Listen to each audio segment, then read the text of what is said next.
Eu,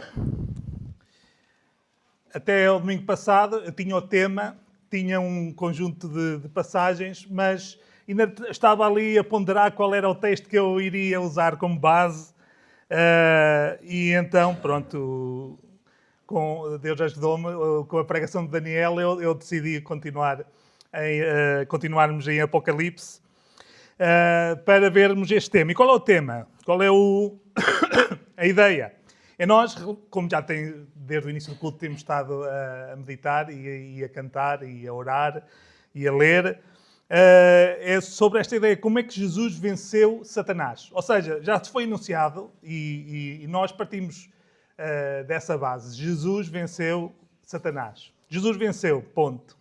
E hoje isso é apenas uma parte da sua vitória, porque podíamos falar ainda de outros aspectos. Mas Jesus venceu Satanás. E vamos particularmente chegar ao ponto de como. Mais uma vez, também não é apenas um aspecto, eu creio que podemos dizer de alguma maneira o principal, mas apenas um aspecto de como Jesus venceu Satanás. E eu queria aproveitar a pregação de Daniel, da semana passada, e continuar em Apocalipse. Isto porque qualquer texto que nós escolhemos, quando vai necessariamente condicionar a pregação que depois vamos fazer. Se eu tivesse escolhido outro texto, o caminho, íamos chegar à mesma conclusão, mas o caminho iria ser outro. Mas eu fui então para Apocalipse, porque também é uma oportunidade para nós, como aconteceu na semana passada, nós podermos apreciar e aproveitar Apocalipse de uma maneira que muitas vezes nós não estamos habituados. Nós perdemos-nos, a nossa cultura é nós perdermos-nos em cogitações, em ideias, em discussões sobre algumas coisas que Apocalipse fala e perdemos o essencial. E a semana passada foi um exemplo de como nós podemos aproveitar Apocalipse e nós temos desperdiçado, quando focamos a nossa atenção no que é acessório, nós temos desperdiçado aquilo que realmente, para o que Apocalipse foi escrito e que nós podemos e devemos aproveitar. E então, nesse sentido, uma introdução, focando aqui também para nos ajudar depois a entender melhor o nosso texto. Muito provavelmente Apocalipse foi escrito por João por volta do ano 95 depois de Cristo, durante um período de perseguição por parte do imperador Domiciano. Não é certo, mas juntando todos os elementos é a hipótese mais plausível. Os cristãos, a ser forçados e coagidos pelo Império Romano a adorarem o imperador e adorarem os deuses romanos do panteão romano. E dessa forma, e automaticamente para isso, eles teriam que rejeitar a Cristo, porque eles criam e pregavam que Cristo era o único Senhor, por isso eles não adoravam o imperador nem os deuses romanos. E eles, os cristãos daqueles dias, os leitores de João, os primeiros leitores, eles estavam a sofrer perseguição, ou seja, estavam a sofrer, eles estavam receosos e eles estavam confusos. Porque, imaginem, vocês estarem lá, o que ia na mente deles seria, o que é que significa isto? Nós, que somos o povo de Deus, estamos a ser perseguidos e parece que o imperador, que o império, que a autoridade humana tem poder para subjugar a Igreja de Deus. É isto. Qual deve ser a nossa reação a esta perseguição, àquilo que nos está a acontecer? Cedemos, desesperamos, lutamos. Então, João escreve algo que não saiu da cabeça dele, mas que ele recebeu diretamente de Jesus. É isso que ele nos diz logo no início. A revelação do que deveria acontecer. Ou seja, daquilo que iria acontecer. Que era necessário e obrigatório que acontecesse. E que seria em breve. É o que lá no início do Apocalipse João escreve. Isto não queria dizer que Jesus viria no tempo de vida deles, como nós podemos constatar. E se nós olharmos para o Novo Testamento, outros textos nos mostram isso. Mas ou seja, não era isto que significava, que Jesus viria naquele curto espaço de tempo. O breve não queria dizer isto. mas que o tempo que é descrito como os últimos dias, ou o dia do Senhor, tinha sido inaugurado, tinha sido posto em marcha, digamos assim. A Bíblia, o Novo Testamento, quando fala no dia do Senhor, ele não é propriamente um dia de 24 horas. É um período de tempo que vai, desde que Jesus veio, morreu, ressuscitou e ascendeu. Ou seja, este período aqui até ao momento final em que Deus irá consumar todas as coisas e então, a partir dali, passa a haver eternidade só já sem contagem de tempo. Ou seja, o breve significava, transmitia esta ideia de que o dia do Senhor, os últimos dias, os últimos tempos, estavam a acontecer. Tinham começado a acontecer. Ou seja, o que está descrito em Apocalipse não é exclusivo de uma geração específica de cristãos. Nem daqueles que viviam no tempo de João, nem a nossa, nem ou nós formos a geração que esteja viva quando o Senhor voltar. Ou seja, não é de uma geração, é para todo o tempo, para todo este período de tempo até que Jesus venha. E é o padrão, digamos assim, aquilo que está em Apocalipse é o padrão deste período. É o padrão daquilo que acontece com os filhos de Deus, com as testemunhas de Cristo que vivem nesta terra, neste período entre a ascensão do Senhor e a sua segunda vinda. João escreve-lhes, então, para os animar, para os exortar a permanecerem firmes, mostrando que Deus continuava soberano e que a vitória já tinha sido alcançada. Não é que iria ser alcançada, mas que já tinha sido alcançada e por Jesus na cruz. E é esse o testemunho de João também para a nossa geração, para nós que estamos vivos hoje e que estamos aqui hoje perante a palavra de Deus, que Jesus já venceu na cruz e essa vitória já foi alcançada, não está para ser alcançada no futuro. Então, posto isto, qual deve ser a nossa abordagem quando lemos Apocalipse ou quando pregamos? Além desta questão do propósito de João, temos que ter presente que o Apocalipse foi escrito num género literário particular. O que nós poderíamos chamar de profecia apocalíptica. Junta a profecia com a literatura apocalíptica, que não era específica, não acontecia só na perspectiva bíblica. Era um tipo de literatura usado por outros. Só que aqui temos profecia apocalíptica, ou seja, profecia dada por Deus, escrita nesta forma literária, em que abunda uma linguagem simbólica. Nós podemos, de certa maneira, para nos ajudar a perceber como é que funciona a linguagem simbólica, nós podemos pensar e comparar um pouco às parábolas que Jesus contou. Ou seja, em que sentido? É que as parábolas que Jesus contava, assim como o tipo de linguagem usada aqui por João, tem por objetivo passar uma ideia, de comunicar uma ideia. Quando Jesus contava uma parábola, não era para ficarem presos aos pormenores, para ver se todos os pormenores da parábola e depois estabelecer princípios rígidos de cada pormenor da parábola, porque quando isso acontece depois há grandes distorções do que é que Jesus queria dizer. O que Jesus fazia quando contava uma parábola era transmitir uma ideia. Toda a história servia para comunicar uma ideia, um princípio. E assim é com o Apocalipse. Por isso, o que é que nós devemos fazer? Não complicar. Identificar o que é claro no texto do Apocalipse e que conseguimos compreender e deixar para segundo plano o que é discutível e dependente de especulação. Ou seja, eu com isto também não quero dizer, de haver um pequeno parênteses, não quer dizer que nós não possamos falar, não possamos trocar ideias sobre o que é que quer dizer certas coisas, mas se nós lermos Apocalipse só nessa perspectiva, vamos estar a perder o principal. Então, se queremos entender o texto do Apocalipse, é não complicar, é perceber o que é claro, ler, entender o que está claro, o que nós podemos logo perceber e deixar para segundo plano aquilo que é secundário e que nós temos que estar a imaginar, digamos assim, a especular um pouco para saber se é assim ou assado.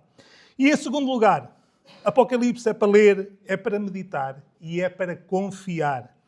A mensagem do Apocalipse, como nós já temos falado aqui várias vezes, é que Deus, em Jesus, já venceu.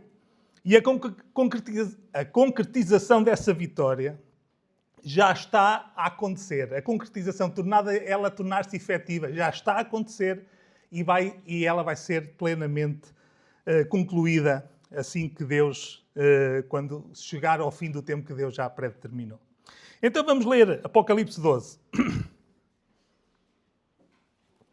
Nós ao lermos este texto, nós vamos ler o capítulo todo, vamos, no fundo, estar a ver o capítulo todo, mas depois vamos focar-nos só em alguns versículos.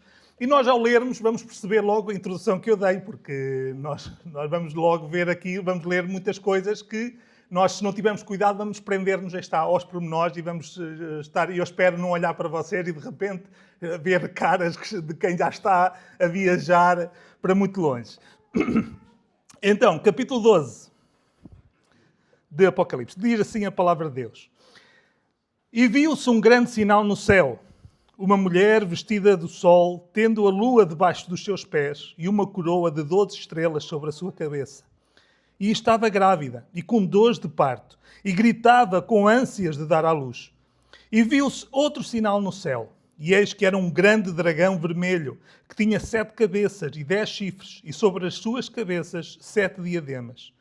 E a sua cauda levou após si a terça parte das estrelas do céu, e lançou-as sobre a terra. E o dragão parou diante da mulher que havia de dar à luz, para que, dando ela à luz, lhe tragasse o filho. E deu à luz um filho, um varão, que há de reger todas as nações com vara de ferro. E o seu filho foi arrebatado para Deus e para o seu trono. E a mulher fugiu para o deserto, onde já tinha lugar preparado por Deus, para que ali fosse alimentada durante 1260 dias. E houve batalha no céu. Miguel e os seus anjos batalhavam contra o dragão. E batalhava o dragão e os seus anjos, mas não prevaleceram, nem mais o seu lugar se achou nos céus.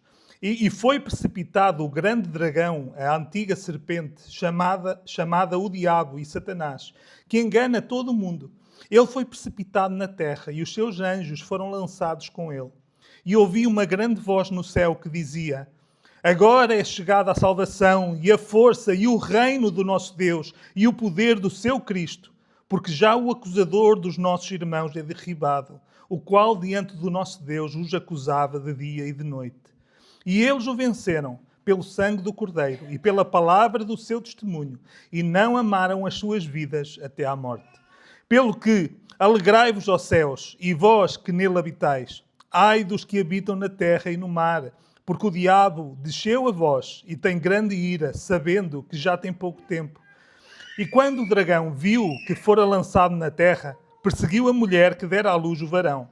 E foram dadas à mulher 2 asas de grande águia, para que voasse para o deserto, ao seu lugar, onde é sustentada por um tempo, e tempos, e metade de um tempo, fora da vista da serpente. E a serpente lançou da sua boca, atrás da mulher, água como um rio, para que pela corrente a fizesse arrebatar. E a terra ajudou a mulher, e a terra abriu a sua boca, e tragou o rio que o dragão lançara da sua boca. E o dragão irou-se contra a mulher, e foi fazer guerra ao resto da sua semente, os que guardam os mandamentos de Deus e têm o testemunho de Jesus Cristo.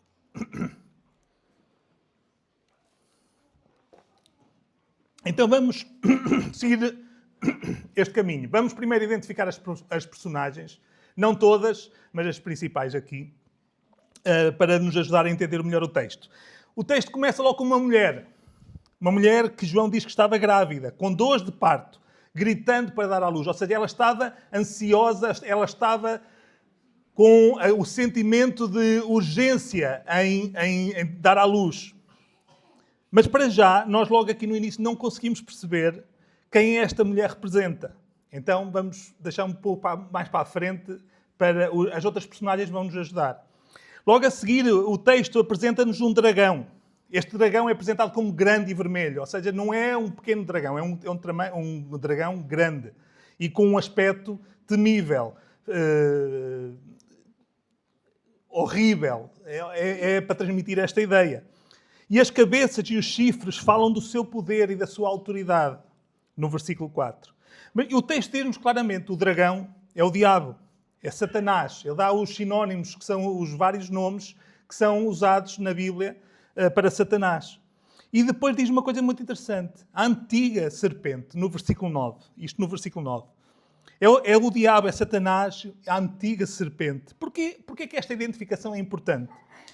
Porque João está a transportar-nos até ao Éden. Até ali, aquele início, onde Adão e Eva foram tentados, foram enganados pela serpente. E é interessante como nós que estivemos a ver há pouco tempo o panorama do Velho Testamento, é interessante como nós, quando pregamos, quando lemos em Gênesis, fomos transportados para Apocalipse, e agora que estamos a ler Apocalipse, somos transportados até ao Éden, para percebermos que isto é uma história realmente que não foi escrita por homens, mas foi pensada por Deus, e que é coerente, que tem uma narrativa coerente, conta uma história que não era possível ser inventada por um homem. Ainda poderemos discutir, mas por tantos homens, pelo menos 40 homens diferentes, não dava para ser inventado.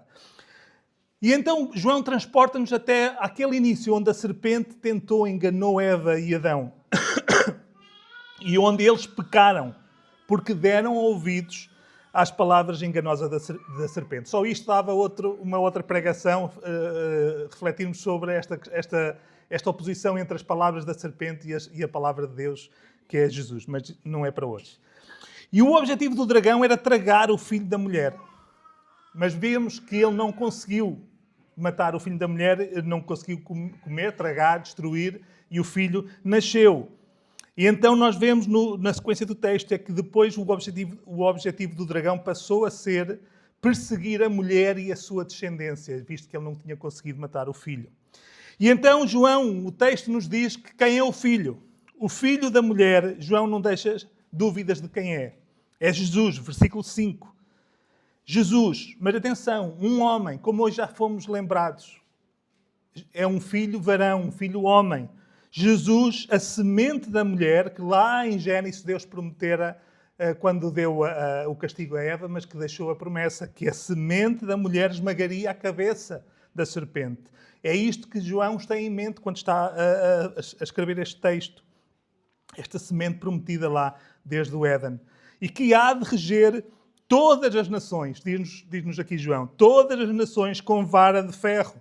Esta é uma referência que junta várias profecias do Velho Testamento acerca do Messias, acaba por juntar várias profecias nesta ideia que é o Messias que julga, que reina, que governa todas as nações com vara de ferro. Isto encontra-se em versículos diferentes, esta ideia.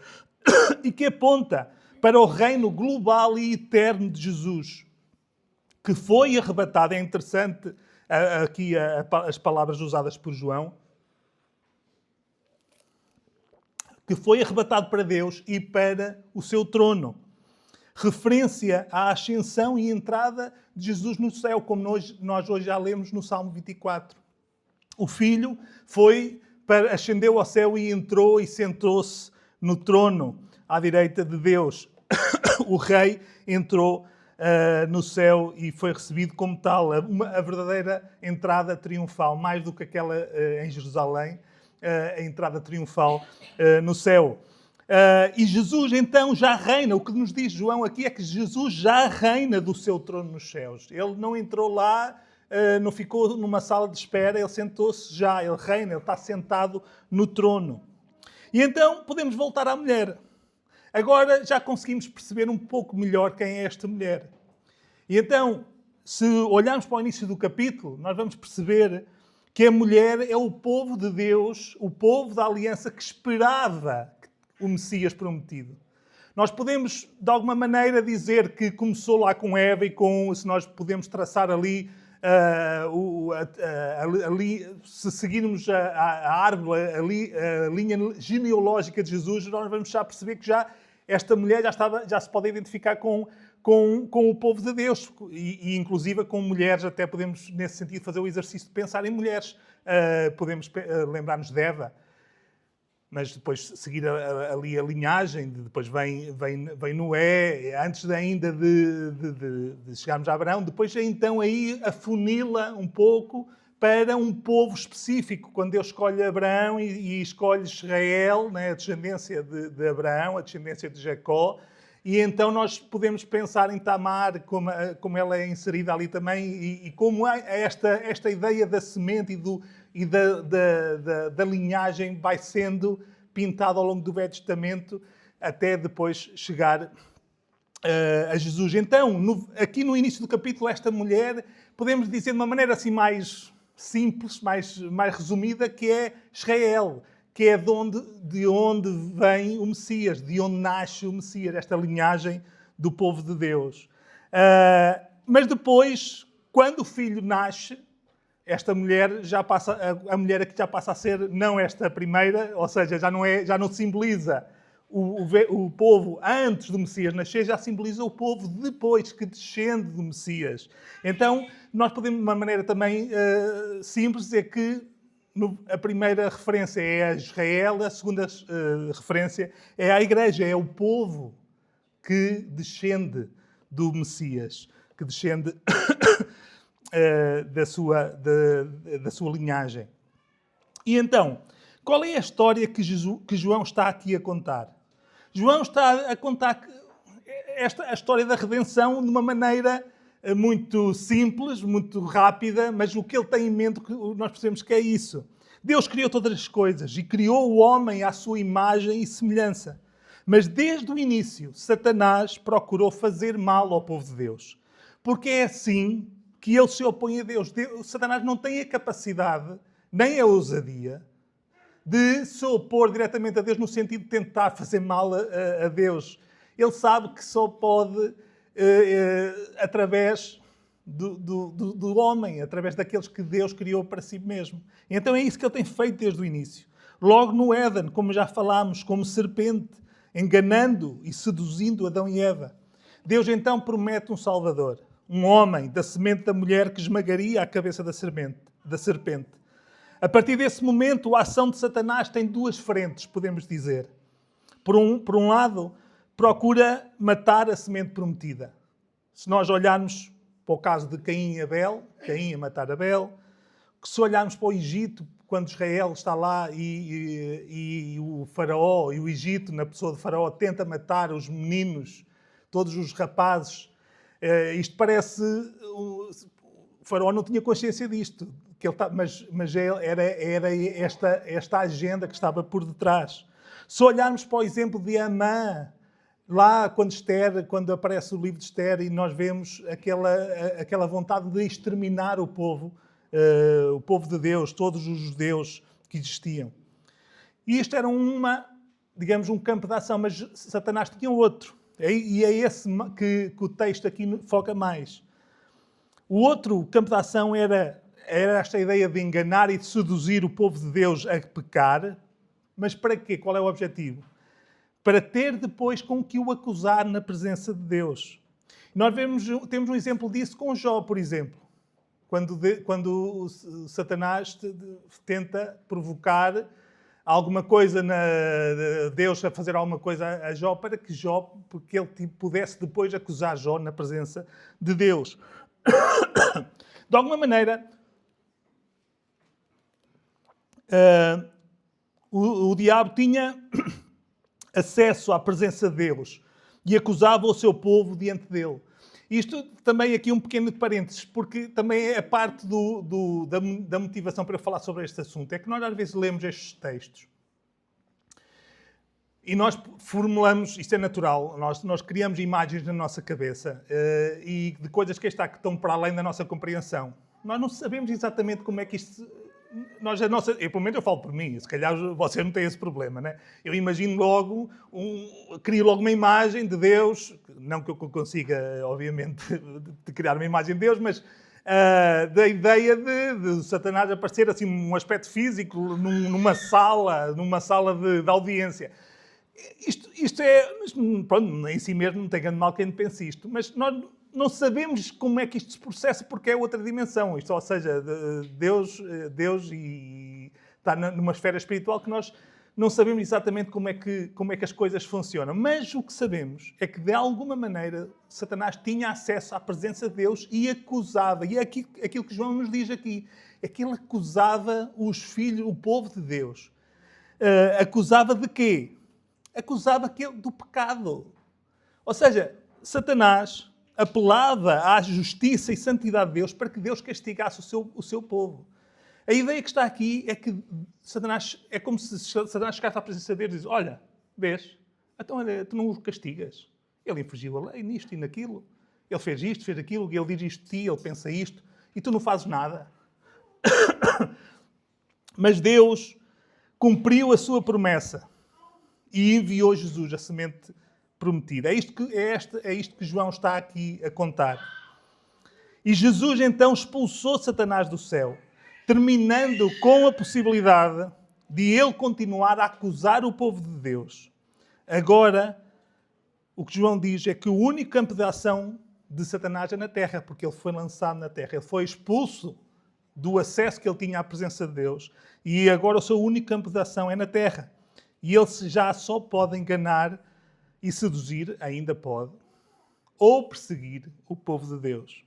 Então, qual é exatamente o ponto? Onde é que João quer chegar com isto? Por um lado, João está a explicar a causa dos sofrimentos, daquilo que eles estavam a passar naqueles dias. Porque é que eles estavam a ser perseguidos pelo Império, pelo Imperador? Porque é que eles estavam a sofrer tanto?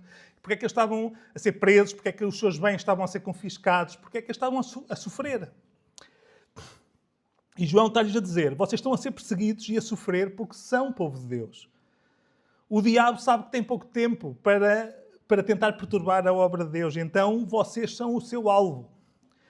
E João está-lhes a dizer também: olha, o Império, o Imperador e os seus oficiais, os seus súbditos, aqueles que fazem queixa de vocês, que vos acusam, que vos denunciam, eles são apenas agentes de quem está por trás, de quem está com esta ideia de perturbar a obra de Deus e perseguir o seu povo.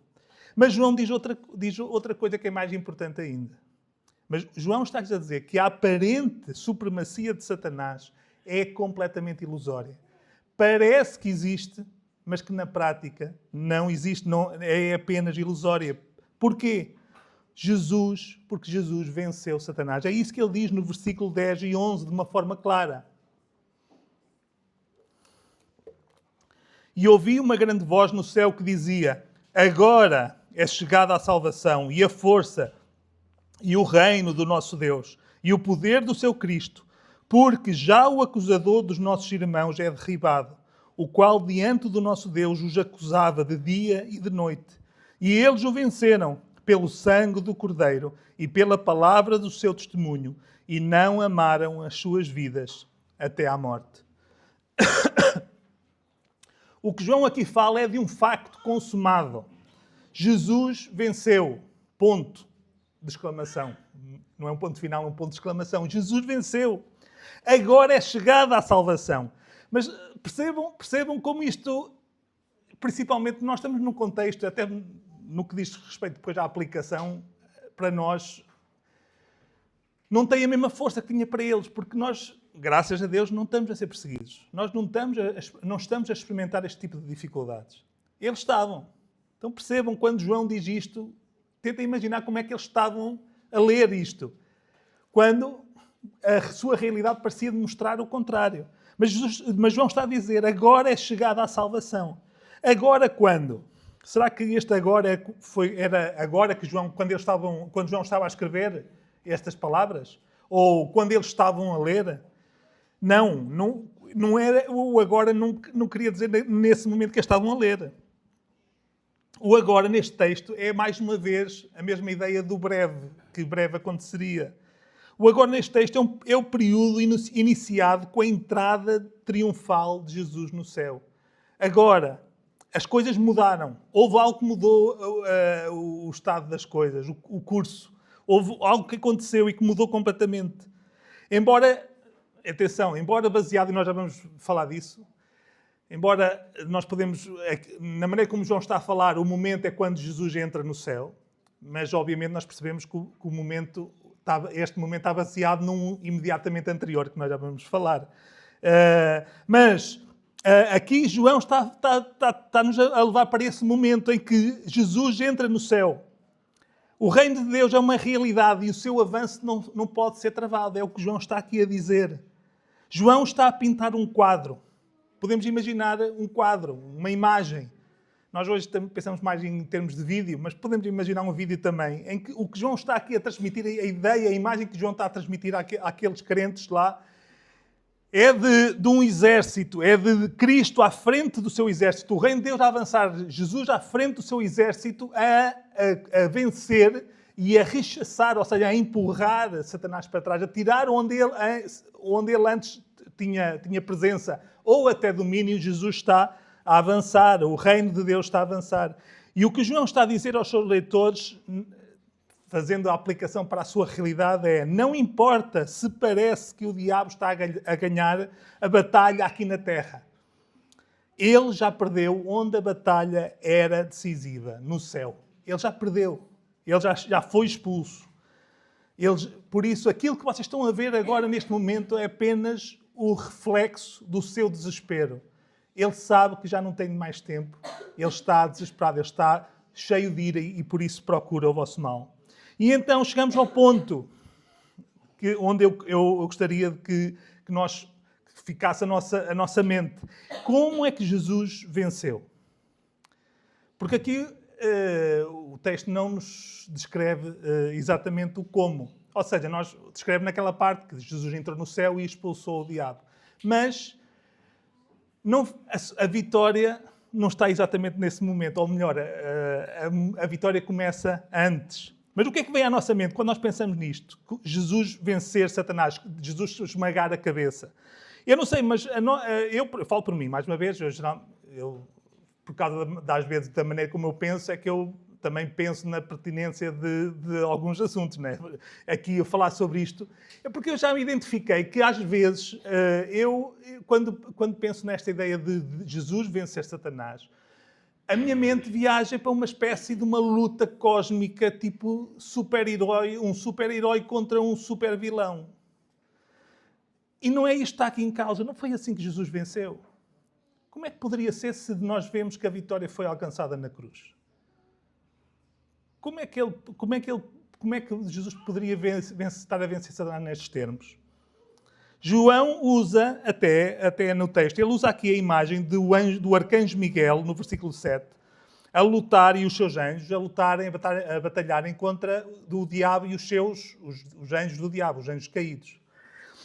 Mas, mais uma vez, essa é uma imagem para nos revelar, é uma imagem que João pinta para nos revelar, para nos transmitir uma realidade.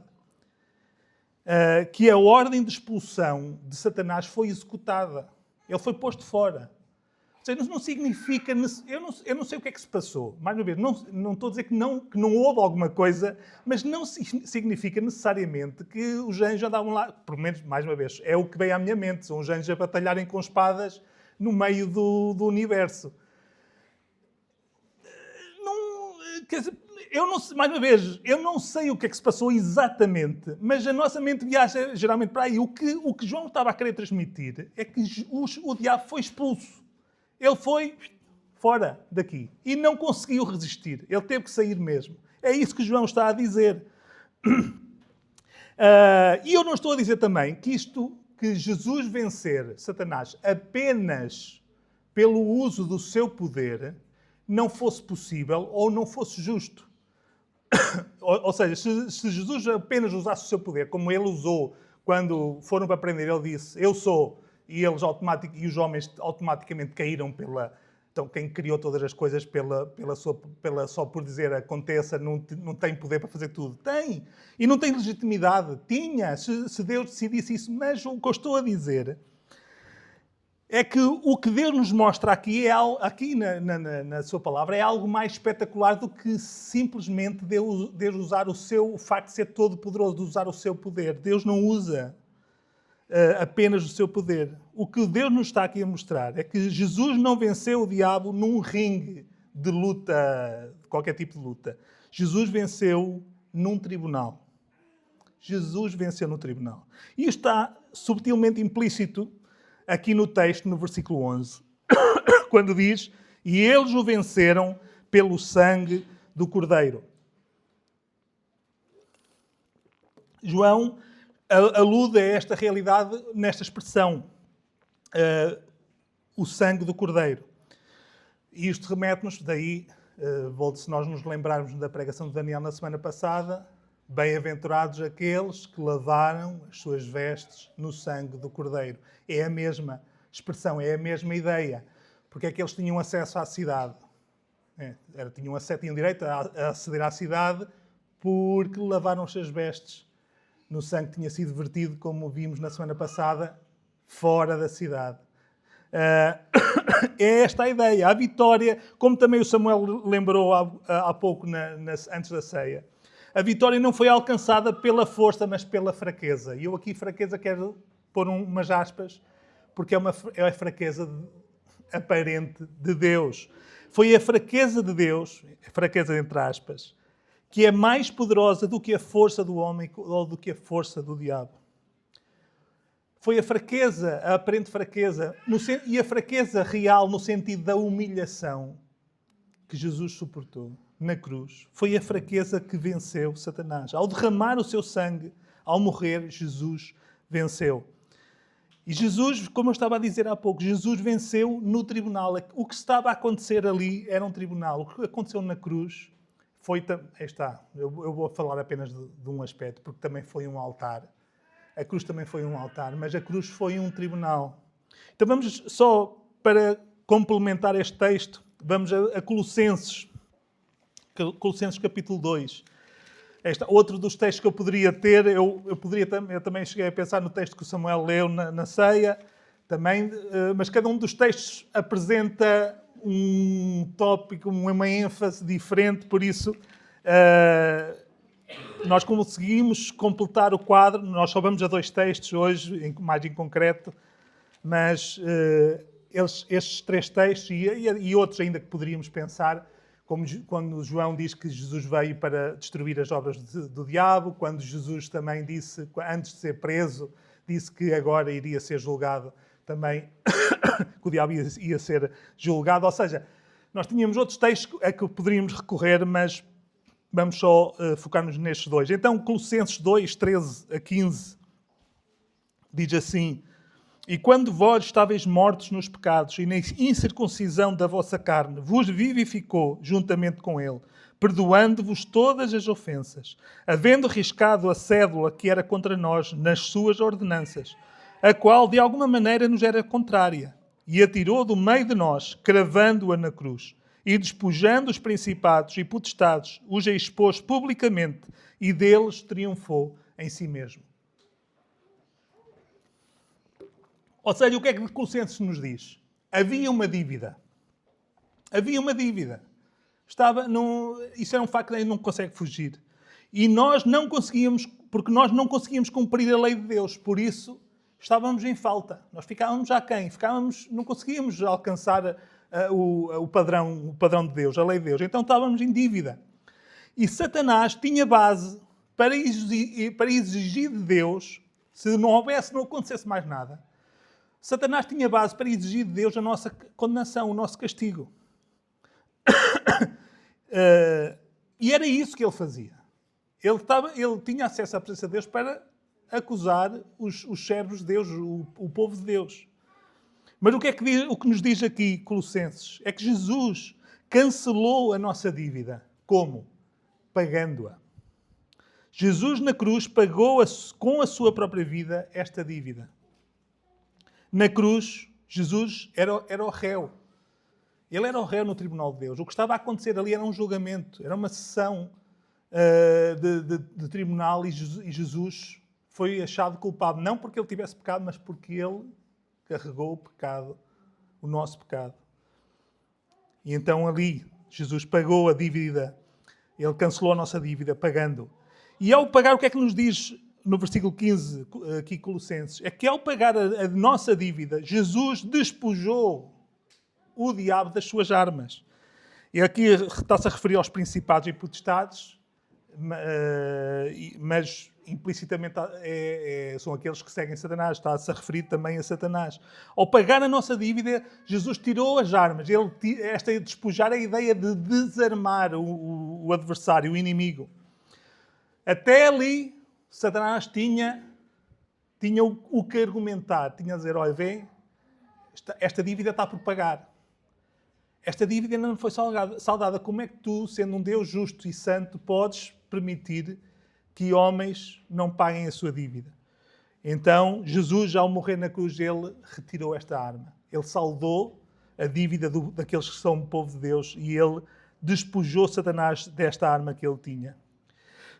E agora, desculpem, não disse para guardar, vamos voltar a Apocalipse, porque há uma forma também surpreendente, mais uma forma surpreendente, como João nos diz que Jesus vence.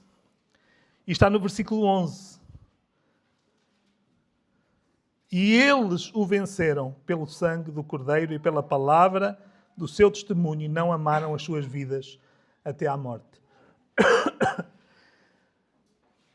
João diz-nos que Jesus que venceu, mas continua a vencer. E agora vence como?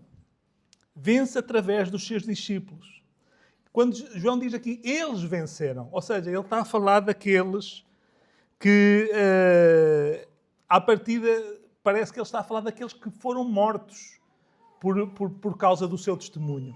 Ou pelo menos, pode não estar a referir aos que foram mortos, mas pelo menos está a falar daqueles que sofreram na prática, ou que estavam a sofrer na prática por testemunharem, por manterem firme o testemunho acerca de Jesus, quem era Jesus, ou seja, de não adorarem o imperador e os outros deuses dos romanos. E eles venceram o diabo como? Como é que os discípulos, aqueles que criam em Jesus, como é que eles venceram o diabo? Pelo sangue do Cordeiro. Ou seja, pela fé. Eles venceram porque eles confiavam, não em si mesmos, mas confiaram naquele pagamento, naquele julgamento, naquela condenação que Jesus tinha suportado. E então eles podiam vencer Satanás. E pelo testemunho, ou seja, porque eles mantinham, porque a sua fé era verdadeira, ou seja, e isso levava-os a não vergar, a não se submeterem ao império renegando a Cristo. Não se submeterem à tentativa de que adorassem outro Senhor além de Jesus Cristo. E porque eles amaram mais Jesus do que a sua própria vida. Porque se eles tivessem amado mais a sua vida, eles tinham renegado. Mas eles amaram mais Jesus e aqui a sua vida não é a ideia só de vida física. Aqui a palavra que é usada tem a ver com... podia ser traduzida por alma. Ou seja, não é uma questão só, também inclui a ideia de vida física, ou seja, eles estavam dispostos a ir até à morte, mas eles estavam dispostos a perder bens, estavam dispostos a perder dignidade no sentido de serem escorraçados, serem tratados como cidadãos de segunda. Eles não amaram a vida neste sentido mais amplo, não só a vida física, mas aquilo que é a vida social, o conforto, a opinião dos outros, tudo aquilo que está envolvido nesta ideia. Eles amaram mais a Jesus e por isso eles venceram. Ou seja, Jesus venceu e vence através dos seus discípulos. Concluindo.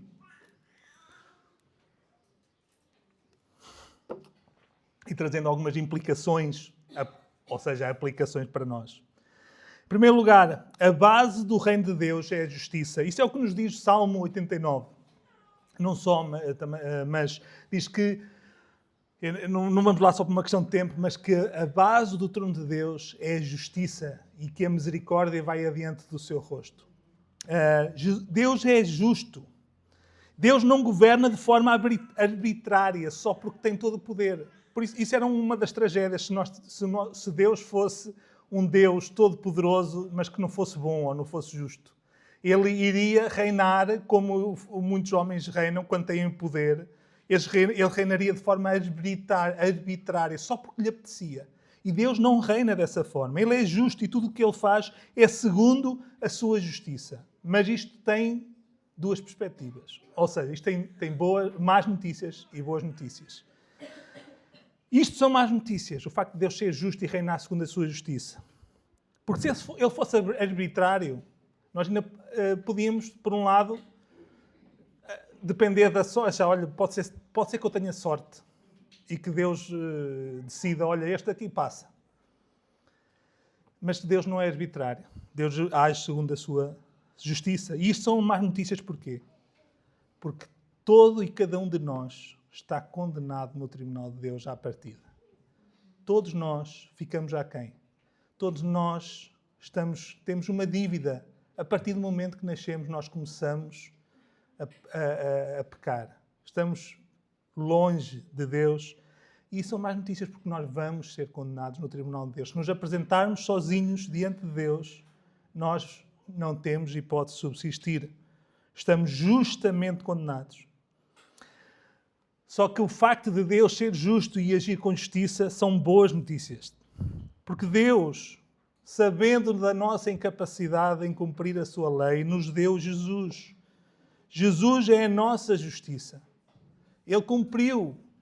Não só Ele cumpriu toda a lei de Deus, como Ele ainda morreu por aqueles que não a conseguiam cumprir, aqueles que creem nele.